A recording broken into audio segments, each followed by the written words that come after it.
Morning students, आप सभी का स्वागत है। हम यहाँ पे 10th क्लास का पॉलिटिकल साइंस का पूरा सिलेबस करेंगे। इसका पहला लेसन मैं आज आपको करवाऊंगा, लेकिन इसके लिए ज़रूरी है कि आप ये वीडियो पूरी देखें और फर्स्ट चैप्टर का अगर कुछ रह जाता है तो नेक्स्ट वीडियो में करवाया जाएगा।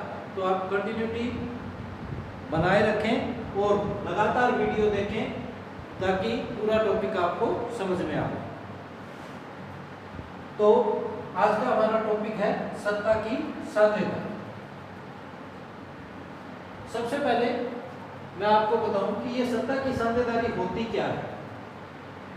चैप्टर हम शुरू करते हैं, उस चैप्टर के नाम का जो अर्थ है हमें पता होना चाहिए। सत्ता का मतलब होता है शासन। सत्ता का मतलब क्या होता है? शासन, यानी शासन के अंदर वहां पर रहने वाले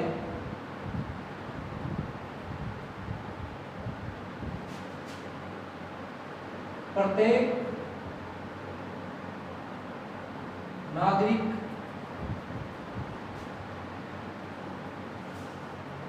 की साझेदारी।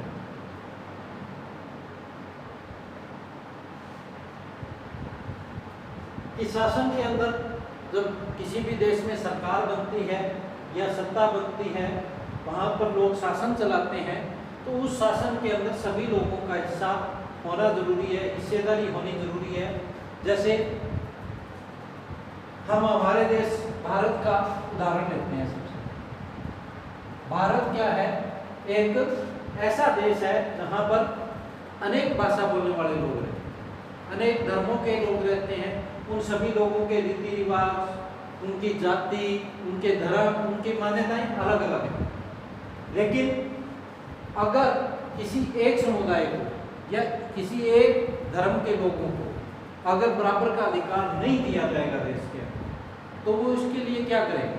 इसके लिए आंदोलन करेंगे, अपने अधिकारों की मांग करेंगे, अधिकारों के लिए वो लड़ेंगे। जैसे हमारे यहाँ पे बहुसंख्यक वर्ग है हिंदू। अगर पूरे देश के अंदर हिंदुओं की संख्या सबसे ज्यादा है, सत्ता, शासन या सरकार अगर हिंदुओं के हाथ में आ गई और वो दूसरे समुदाय, चाहे मुसलमान है, चाहे सिख है या फिर जैन धर्म, बौद्ध धर्म को मानने वाले लोग हैं, उन लोगों को अपने बराबर ना रखे, उनको बराबर का हक ना दे, ऐसे में क्या होगा? वो लोग अपने आप को इस देश के नागरिक नहीं समझेंगे या अपने अधिकारों के लिए वो संघर्ष करेंगे, आंदोलन करेंगे। तो इससे पूरे देश के अंदर अराजकता की स्थिति उत्पन्न हो जाएगी। और इस अराजकता की स्थिति से बचने के लिए और देश का विकास करने के लिए ये जरूरी है कि प्रत्येक नागरिक, प्रत्येक समुदाय को ये एहसास करवाया जाए या उसे ये बताया जाए कि सत्ता या शासन या इस देश की सरकार के अंदर उसकी हिस्सेदारी है और बिना उसके हिस्सेदारी के या बिना उसको अधिकार दिए यहाँ पर विकास नहीं हो सकता।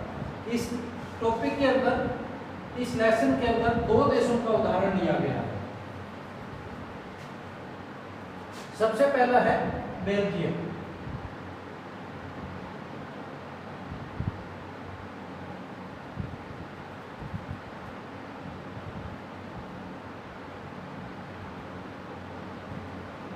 और दूसरा है श्रीलंका।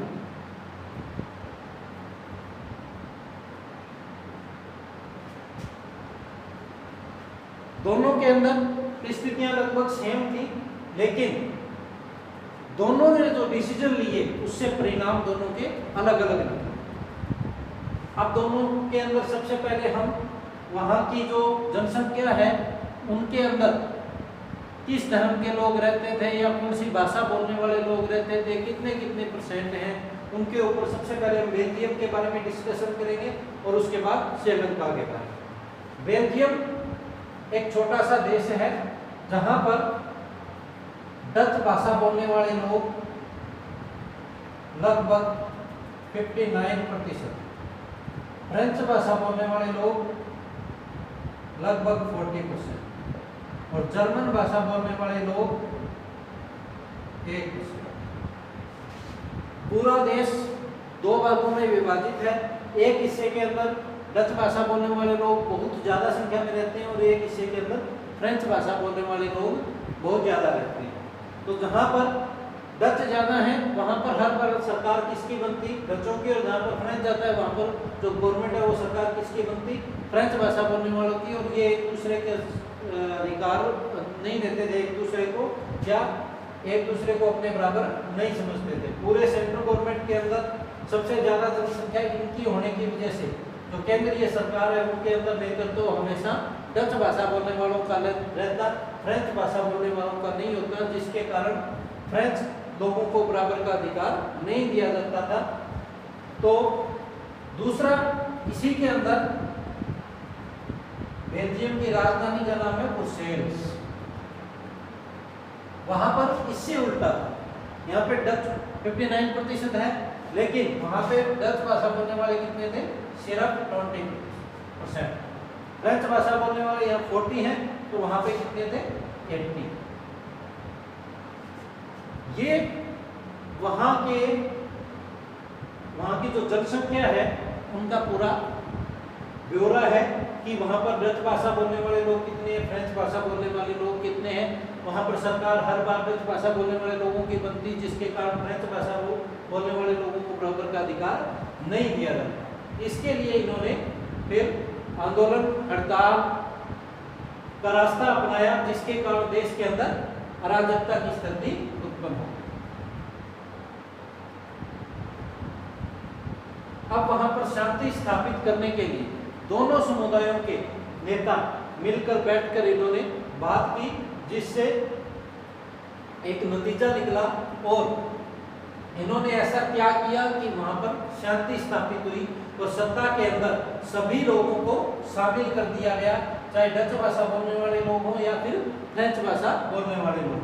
इन्होंने इसके लिए 1970 और 1993 में 4 संशोधन, संविधान के अंदर कितने संशोधन किए? 4। इन 4 संशोधनों के माध्यम से वहां पर रहने वाले प्रत्येक नागरिक को शासन के अंदर हिस्सेदारी दी गई। अब वो 4 संशोधन क्या है? सबसे पहला है सेंट्रल गवर्नमेंट, यानी केंद्रीय सरकार। वहां पर जब सेंट्रल गवर्नमेंट का निर्माण होता है तो क्या किया जाता है कि इन्होंने ये डिसाइड कर दिया कि डच भाषा बोलने वाले लोगों के जो टोटल मंत्री हैं उसमें से 50% क्या होंगे? डच भाषा बोलने वाले होंगे और 50% क्या होंगे? फ्रेंच भाषा बोलने वाले।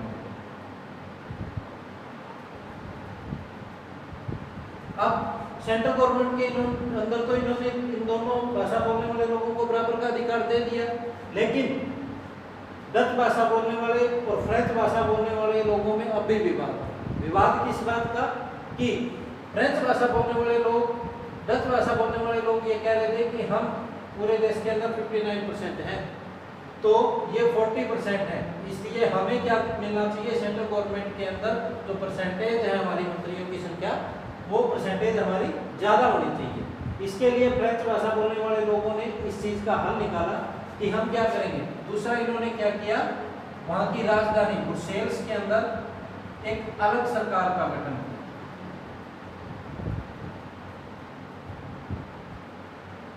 अब जैसा कि यहाँ पर इनकी संख्या, फ्रेंच भाषा बोलने वाले लोगों की संख्या ज़्यादा है और यहाँ पर क्या है? डच भाषा बोलने वाले लोगों की संख्या कम है। फिर भी यहाँ पे क्या किया गया? दोनों समुदायों को बराबर का हिस्सा दिया गया और जो सरकार का गठन किया गया उसमें डच भाषा बोलने वाले लोग भी 50% मंत्री रखे गए और फ्रेंच भाषा बोलने वाले लोगों को भी 50% मंत्री के पद मिल गए। तीसरा, इन्होंने क्या किया कि जहां बहुसंख्यक, जहां डच भाषा बोलने वाले लोग ज्यादा हैं, जहां फ्रेंच भाषा बोलने वाले लोग ज्यादा हैं, वहां पर 2 अलग अलग राज्य सरकारों का गठन किया। राज्य सरकार में 2 राज्य सरकार, 2 नए राज्य बने जिसके अंदर सेंट्रल गवर्नमेंट की कुछ पावर या कुछ शक्तियां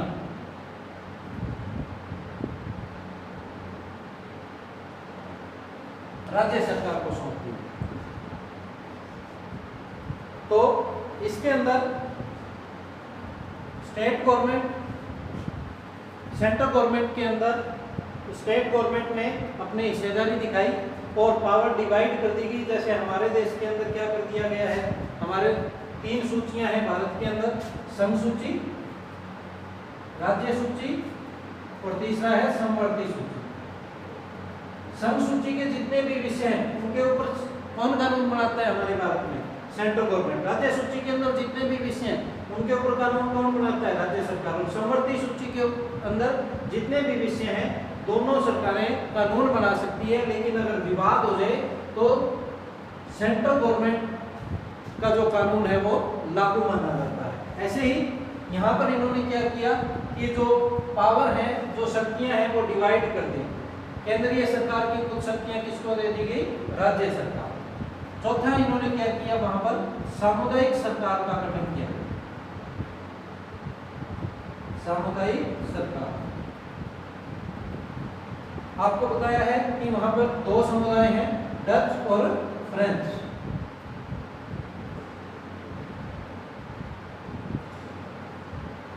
डच और फ्रेंच भाषा बोलने वाले 2 समुदाय हैं। तो सामुदायिक सरकार का मतलब क्या होता है, सामुदायिक सरकार का मतलब जब एक समुदाय के लोग मिलकर अपना एक संगठन बनाए और वो संगठन क्या करेगा, वो उसी समुदाय के लिए काम करेगा। तो वहां पर डच भाषा बोलने वाले लोग हैं, उन्होंने एक अपना अलग से संगठन बना लिया, अपनी एक अलग से सरकार बनाई। फ्रेंच भाषा बोलने वालों ने एक अपना अलग से संगठन बना लिया। दोनों का काम क्या था, दोनों का काम ये था कि ये बार बार केंद्र सरकार और राज्य सरकार को अपने अपने समुदाय के बारे में, या अगर एक किसी समुदाय को कम अधिकार दिए जाते हैं, किसी समुदाय के साथ अगर अन्याय किया जाता है, ऐसी स्थिति में ये सुझाव दें इसको केंद्र सरकार और राज्य सरकारों को कि किसी भी समुदाय के साथ उनके किसी कानून से, उनके किसी नियम से कोई अन्याय ना हो और दोनों को बराबर का हक मिलता है। तो इस प्रकार 4 संशोधन आपको बता दिए कि सेंट्रल गवर्नमेंट के अंदर बराबर मंत्री दे दिए दोनों समुदायों को 50%। इसी प्रकार ब्रुसेल्स की जो वहाँ की राजधानी की में अलग सरकार का गठन किया गया, वहाँ पर भी दोनों अलग अलग मंत्री 50% दे दिए गए। और फिर राज्य सरकार का गठन किया गया, केंद्र सरकार की कुछ पावर किसको दे दी गई, राज्य सरकार को। और लास्ट वहाँ पर अलग अलग सामुदायिक सरकार का गठन कर दिया गया, डच भाषा की अलग सामुदायिक सरकार और फ्रेंच भाषा बोलने वाले लोगों की अलग सामुदायिक सरकार। तो इससे क्या फायदा हुआ, ऊपर आपको बताया था कि समस्या क्या थी, हर बार सरकार किसकी बनती, डच भाषा बोलने वाले लोगों की। ये फ्रेंच भाषा बोलने वाले लोगों को बराबर का अधिकार नहीं देते, जिसके कारण वहां पे अराजकता की स्थिति बनी। इस चीज का हल निकालने के लिए वहां पे 4 संशोधन किए गए और ये 4 संशोधन है, इससे वहां पे शांति स्थापित हो गई। तो बेल्जियम के लोगों की समझदारी के कारण वहां पर सत्ता के अंदर सभी लोगों को हिस्सा दिया गया, वहां पे सभी को साझेदार बनाया गया, चाहे वो कोई भी भाषा बोलने वाला लोग हो, तो किसी भी धर्म को मानने वाले लोग हों। तो ऐसे में वहां पे शांति स्थापना हुई और आज वहां पे क्या है, बेल्जियम जो देश है वो विकास की ओर अग्रसर। तो पूरा टॉपिक आपको समझ में आ गया होगा कि सत्ता की साझेदारी किसी देश में क्यों जरूरी है। अगर किसी एक धर्म के लोग या किसी एक समुदाय को या किसी एक जाति वर्ग के लोगों को पीछे धकेला जाएगा, उनको बराबर का अधिकार नहीं दिया जाएगा, ऐसे में देश कभी भी विकास की ओर अग्रसर नहीं होगा। वो बार बार अपने अधिकारों के लिए आह्वान करेंगे, लड़ाई हड़ताल करेंगे, एक दूसरे को नीचा समझ के उनके साथ लड़ाई झगड़ा करते रहेंगे और अराजकता फैलती रहेगी, जिससे देश का विकास नहीं हो पाएगा।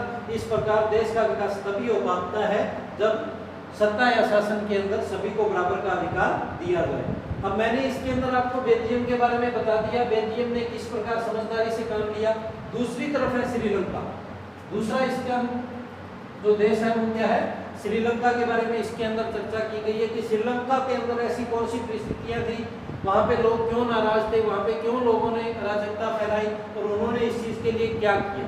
तो ये मैं आपको नेक्स्ट वीडियो में कराऊंगा।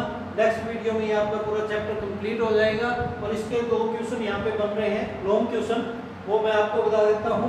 एक तो बेल्जियम के अंदर वहाँ की जो जनसंख्या है उसकी स्थिति के बारे में बताना कि कितने प्रतिशत लोग डच भाषा बोलने वाले लोग हैं, कितने फ्रेंच भाषा बोलने वाले लोग हैं, इनका पूरा ब्यौरा देना। और दूसरा, वहाँ पर 4 जो संशोधन हुए हैं वो क्या क्या हुए। तो ये चारों पॉइंट मैंने आपको बता दिए हैं, एक्सप्लेन करके समझा दिया है। तो ये 2 बड़े क्वेश्चन यहाँ पे बनते हैं और इन्हीं में से छोटे क्वेश्चन निकल जाते हैं, जैसे डच भाषा बोलने वाले लोग बेल्जियम में कितने प्रतिशत हैं, ब्रुसेल्स की राजधानी के अंदर वहाँ की जो जनसंख्या है, वहाँ पर फ्रेंच भाषा बोलने वाले लोगों की जनसंख्या कितनी है। तो ये अलग अलग क्वेश्चन इसमें से निकाल के आप कर लेंगे। और कुछ भी समझ में ना आए तो आप मेरे को मैसेज कर सकते हो, फ़ोन कर सकते हो, और इसका जो हाफ टॉपिक है वो आपको नेक्स्ट वीडियो में करवाएंगे। Thank you.